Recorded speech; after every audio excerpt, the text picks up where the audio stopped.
वैदिक दर्शन ऋषि संस्कृति का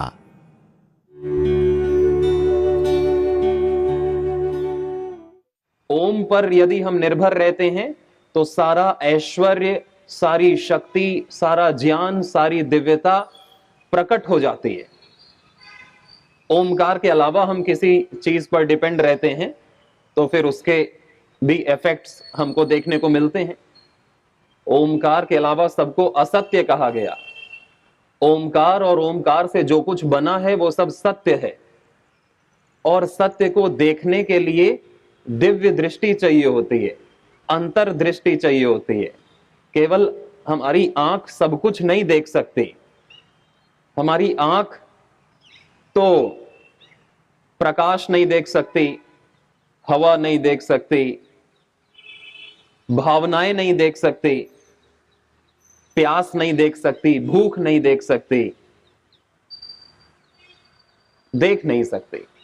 लेकिन अंतर्दृष्टि, दिव्य दृष्टि ये सब देख सकती है यदि मन में स्थिरता हो तो। अभी जैसे हमने ध्यान किया और मन शांत होता है तो अपने बारे में कई चीजें, अपने विचार, हमारी चंचलता हमको पता चलती है, और शांत मन से हम सही निर्णय ले पाते हैं। सही निर्णय लेने से हमारा जीवन सही दिशा में चलता है। हम आज जो कुछ भी हैं, जैसे भी हैं, अपने डिसीजंस के कारण से हैं, अपने निर्णयों के कारण से हैं।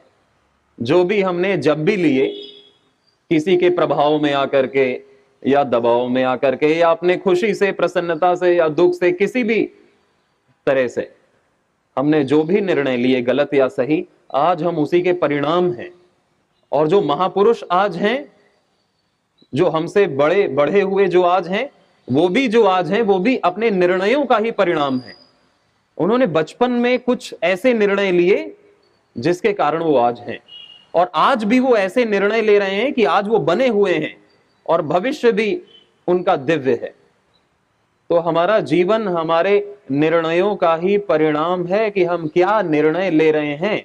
हमें सही निर्णय लेने की शक्ति है कि नहीं, बल है कि नहीं, सही निर्णय लेने का हमें दम है कि नहीं। और वो दम, वो बल आता है स्वयं से, योग से, भक्ति से, ज्ञान से, उपासना से, साधना से, तप से, सत्य आचरण से, सात्विकता से।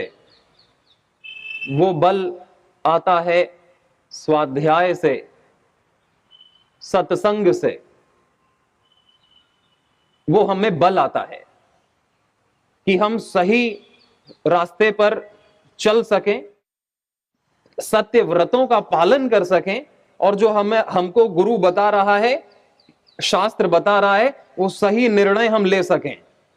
हम बहके ना इसके कहने से, उसके कहने से, दुनिया में जो कुछ चल रहा है उसमें हम बहे ना, बहके ना। इसके लिए बहुत ही जबरदस्त ब्रेक चाहिए, अपने अंदर शक्ति चाहिए कि हम रुक सकें और सही जगह चल सकें।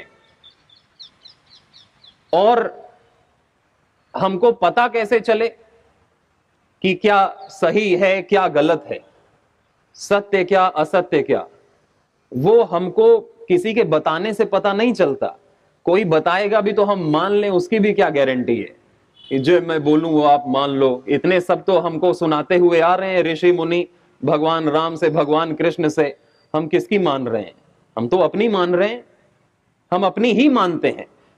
यदि उनकी बात हमारे अनुकूल है तो हम मानते हैं, मान लेते हैं, कोई दिक्कत नहीं होती। और यदि उनकी बात हमारी बात से थोड़ा भिन्न है तो फिर हम किसकी बात मानते हैं? हम अपनी बात मानते हैं। फिर हमारा जीवन वैसा ही होता है जैसा हम चाह रहे हैं। भगवान जबरदस्ती नहीं करते किसी के साथ।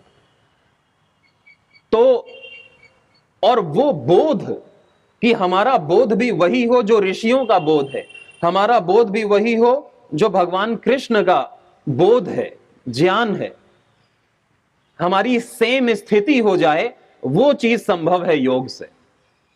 तो योग से हमें बल भी मिलता है और योग से हमें सही बोध ज्ञान मिलता है,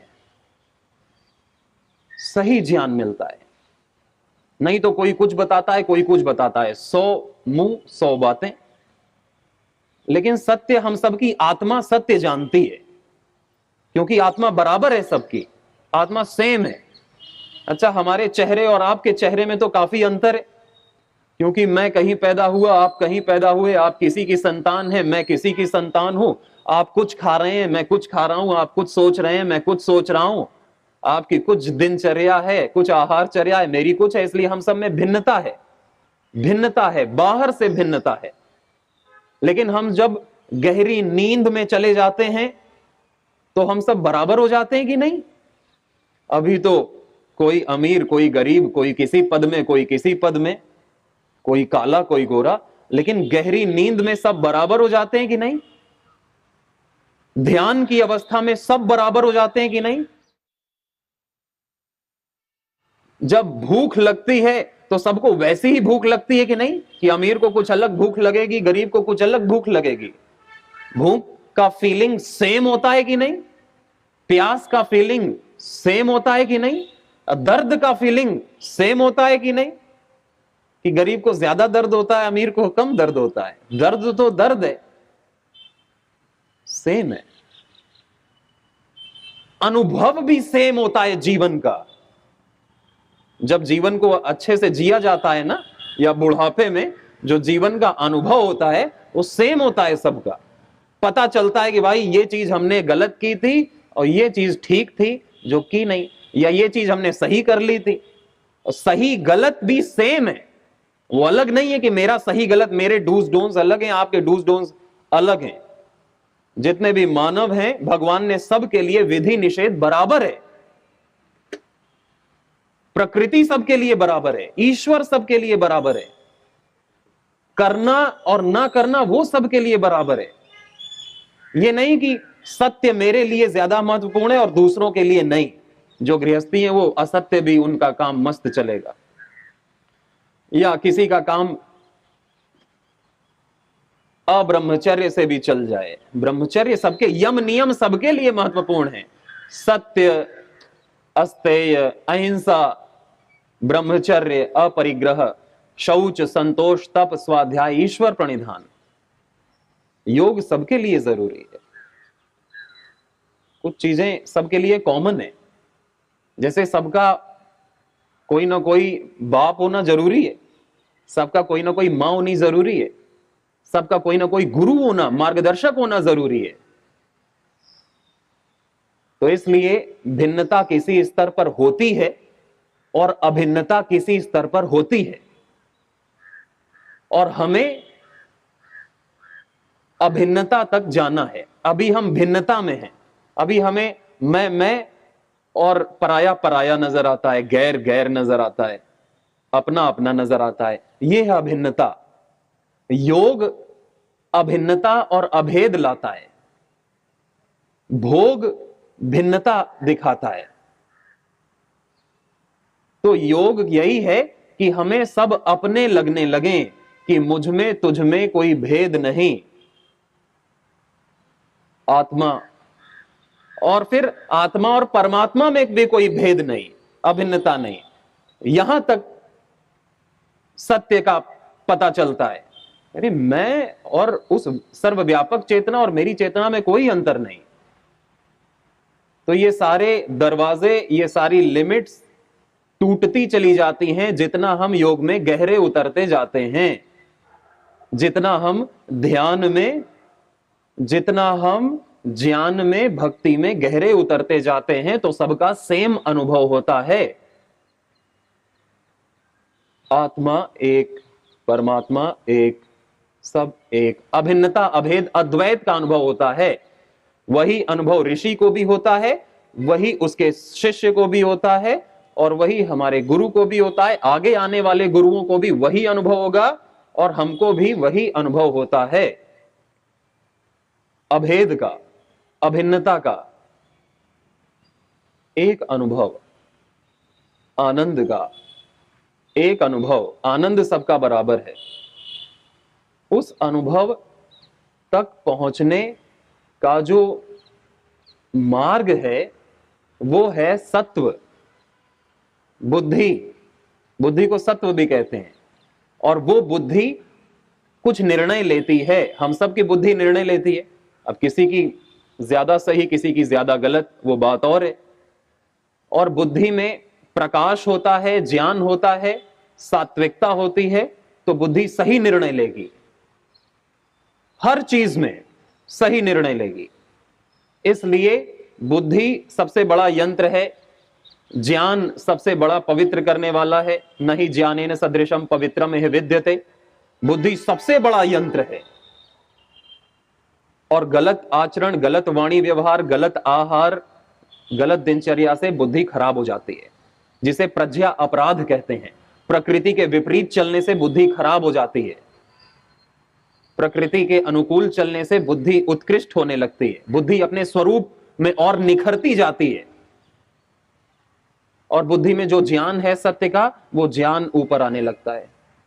लेकिन हमें जो करना है हम वो नहीं करते, तो बुद्धि में अज्ञान की परत चढ़ती जाती है और ज्ञान की परत नीचे वैसी की वैसी ही रहती है, सब में रहती है, लेकिन अज्ञान की परत बढ़ती जाती है। और फिर हम बहुत बड़े अज्ञान में अपने आप को छोटा छोटा, बुरा बुरा ऐसा अनुभव करते हैं कि मैं दीनहीन, निकृष्ट हूं, अधम हूं, पापी हूं। एक कहानी एक बहुत बड़े दार्शनिक हुए हैं, उन्होंने सुनाई कि एक बार कुरूपता और सुंदरता, दो देवियां थीं। एक कुरूपता की देवी और एक सुंदरता की देवी। दोनों स्नान करने गईं एक तालाब में, और दोनों तालाब में स्नान करती हैं काफी देर तक। कुरूपता चुपके से निकल आती है और सुंदरता के वस्त्र पहन लेती है और चली जाती है। और फिर सुंदरता देखती है कि अरे मेरे वस्त्र तो कुरूपता की देवी ले गई। और फिर उजाला होने लगता है, प्रकाश होने लगता है, गांव वाले जागने लगते हैं, उसे भी निकलना होता है। तो फिर वो निकलती है और कुरूपता का वस्त्र उसे धारण करना पड़ता है।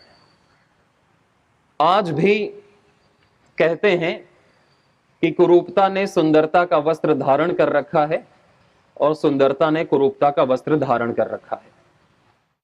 असत्य ने सत्य का चोला धारण कर रखा है और असत्य ने सत्य का चोला धारण कर रखा है, ऊपर ऊपर से।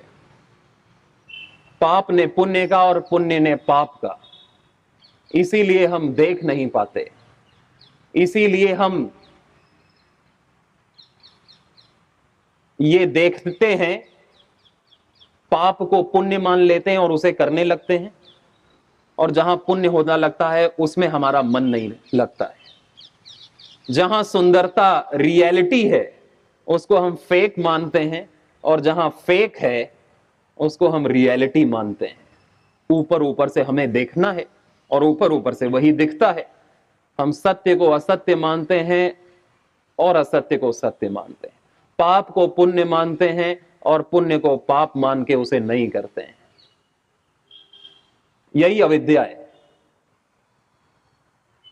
यही अविद्या है। जो चीज जैसी है उसे वैसा ना देख पाना, क्योंकि हम ऊपर ऊपर से देखते हैं। इस संसार ऊपर ऊपर से ऐसा है, लोग ऊपर ऊपर से ऐसा देख रहे हैं। अरे लोग देख रहे हैं, लोग गलत थोड़ी देखेंगे। लाखों लोग वही देख रहे हैं, करोड़ों लोग वही देख रहे हैं, तो वो गलत नहीं देखेंगे। हम ऐसा मानते हैं कि यही है सत्य। लेकिन सत्य की दृष्टि अंदर से जागृत होती है, तब हमें पता चलता है कि ये जो सुंदरता के ड्रेस पहन रखा है अंदर कुरूपता है। और ये बाहर से भले ही कुरूप लग रहा है, ढका हुआ लग रहा है, लेकिन इसके अंदर सत्य है, अंदर सत्य है। इसीलिए गीता में भी भगवान ने कहा कि जो पहले पहले कठिन और दुखदायक लगता है वो बाद में अमृत के समान सुख देने वाला होता है, और जो पहले पहले बहुत सुखदायक लगता है वो बाद में विष के समान जीवन को नारकीय बनाने वाला, दुखदायक बनाने वाला होता है। लेकिन प्राइमा फेसी पहले पहले हमको जो दिखता है वही हम उसे वैसा ही एक्सेप्ट करके वैसे ही हम बह जाते हैं। जैसे पढ़ाई पहले पहले किसको अच्छी लगती है? तप करना, योग करना, सुबह जल्दी उठना, सात्विक आहार लेना। सात्विक आहार लेना वो फीका भी हो सकता है, वो कड़वा भी हो सकता है, लेकिन वो हमको पूरे जीवन स्वस्थ, सुंदर, मस्त बना करके रखेगा। सत्संग सुनना किसको अच्छा लगता है? घंटों घंटों बैठ करके ध्यान करना, योग करना, जप करना, तप करना, गुरु की आज्ञा मानना, अपने मन की ना मानना। कितना बड़ा दुख है इसमें, अपने मन की ना मानना। मन कुछ कर रहा है और हम नहीं करने दे रहे हैं, कितना बड़ा तप कर रहे हैं। लेकिन जिसने ये कर लिया उसका जीवन बहुत ही धन्य, उत्साह, अमृतत्व को प्राप्त कर लेता है। लेकिन जो आ गया कि भाई पढ़ाई नहीं करेंगे क्योंकि मन नहीं कर रहा है, योग नहीं करेंगे मन नहीं कर रहा है, सुबह जल्दी नहीं उठेंगे क्योंकि मन नहीं कर रहा है, हम गिलोय का काढ़ा नहीं पिएंगे क्योंकि मन नहीं कर रहा है, और हम गुरु की नहीं मानेंगे क्योंकि हमारा मन कुछ और है, हमारा मन हमारा गुरु है। माता पिता की नहीं सुनेंगे, राग द्वेष करने में मजा आता है, निंदा चुगली करने में मजा आता है, और मन की मानने में मजा आता है। तो फिर वैसा ही मनमाना जीवन जीने से शुरुआत में जो सुख का अनुभव होता है, जीवन नरक हो जाता है। तत्क्षण, तत्काल हमें अंदर से पता चलता है कि हम ठीक नहीं जी रहे हैं, रिजल्ट ठीक नहीं। जीवन में उदासी, अकेलापन, सब कुछ होने के बावजूद भी तत्काल अनुभव होता है। प्रकृति हमें तत्काल बता देती है, रेड अलर्ट तुरंत दे देती है। लेकिन फिर भी हमारे पास इतना दम नहीं, इतना ज्ञान नहीं कि हम सत्य को जान सकें और सत्य का आचरण कर सकें। बस दो ही चीजें, सत्य को जानना और उसका आचरण करना। बाकी परिणाम तो अपने आप मिलता है। जीवन में सफलता अपने आप मिलती है, उसके लिए कुछ करना नहीं पड़ता। उसके लिए बस ये छोटी छोटी बातें जो हमको पता है, सुनने की भी जरूरत नहीं कि हमें अहिंसा, सत्य, अस्तेय, ब्रह्मचर्य, परिग्रह का पालन करना है, हमें कब उठना है, क्या बोलना है, क्या देखना है, कैसे व्यवहार करना है, ये सब हमें पता है। छोटे बच्चे को पता रहता है, सबको भगवान पता करके भेजता है। बाकी फिर हम सुनते क्यों हैं? उसी को रिन्यू कराने, उसी पर ध्यान दिलवाने के लिए। अच्छा ऐसा है, हम सब इतने साधन सुन चुके हैं ऑलरेडी कि हम अब नहीं भी सुनेंगे, इसको करने में ही जीवन बीत जाएगा। इतने साधन हम सुन चुके हैं। तो हमको ये गुरु कहता है कि भाई कर्म करना मुख्य है। जीवन भर तुम प्रवचन नहीं भी सुनोगे और सही कर्म करोगे तो तुम्हारा काम हो जाएगा, और कर्म नहीं करोगे, जीवन भर सुनते रहोगे तो फिर काम नहीं होगा और ज्यादा अज्ञान आ जाएगा सुन सुन करके। यदि कर्म नहीं हुआ तो फिर सुनना ज्ञान बहुत बड़ा पाप कहा गया है।